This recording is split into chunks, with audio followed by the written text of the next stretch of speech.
নমস্কার বন্ধুরা, কেমন আছেন সবাই? সুস্মিতার খুঁটিনাটি ব্লগে সকলকে স্বাগত জানাই। চলে এসেছি ছোট্ট একটি মিনি ব্লগ নিয়ে। গিয়েছিলাম বাজারে, আর ফেরার পথে দেখলাম কি সুন্দর ওয়েদার, প্রায় বৃষ্টি আসবো আর এত চারিদিকে বর্ষার জল পেয়ে না চারিদিকে গাছপালাগুলো পুরো সবুজে সবুজ হয়ে গেছে, ডোবাগুলো পুরো একদম সবুজ। এখানে কিন্তু ছেলেমেয়েরা কত খেলতো, কিন্তু এখন বর্ষার জল পেয়ে তার উপরে কিন্তু ঘাস জন্মে গেছে, একদম চারিদিকে সবুজ আর সবুজ।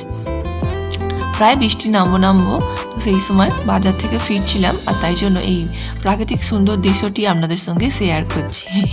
এই যে সেই দূরে দেখুন দুটো বক বসে আছে মাছ ধরার জন্য, আর এই অপূর্ব সুন্দর কচু পাতার উপর জল পড়াটা একদম জাস্ট মানে কি বলবো, অসম লাগছিল দেখতে তখনই, তাই জন্য এই ভিডিওর ক্লিপটা নিলাম। কচু পাতার উপরে জল দেখুন কি সুন্দর লাগছে না? আমার তো বেশ ভালো লাগছিল।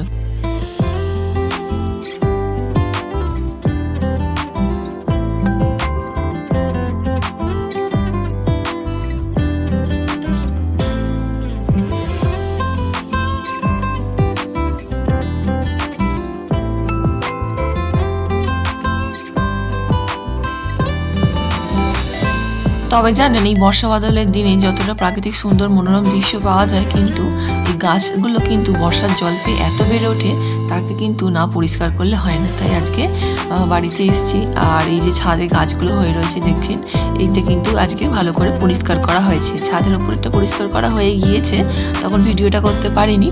তো এই দেখুন কত ডাল কাটা হয়েছে, নাহলে এই গাছটা না ছাদে উঠে পুরো ড্যাম্প করে দিচ্ছিল, তো নষ্ট করে দিচ্ছিল। এবার নিচে থেকে কিছু ডাল ভাই কিন্তু ছাঁটছে গাছটার, এই যে দেখুন ও মই দিয়ে উঠে পড়েছে, উঠে পড়ে কিন্তু এই ডালগুলো ছেঁটে দেবে।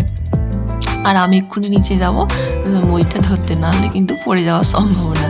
আর এই যে দেখুন জল পেয়ে কত সুন্দর হয়েছে, আর এই যে মই, তো এবারে আস্তে আস্তে ভালো করে ছেড়ে দিতে হবে গাছগুলোকে, তা নাহলে একদম আলোও ঢুকছিল না, আর বর্ষাতে না কাটলে এগুলো আরও ফেঁপে ফুলে উঠবে।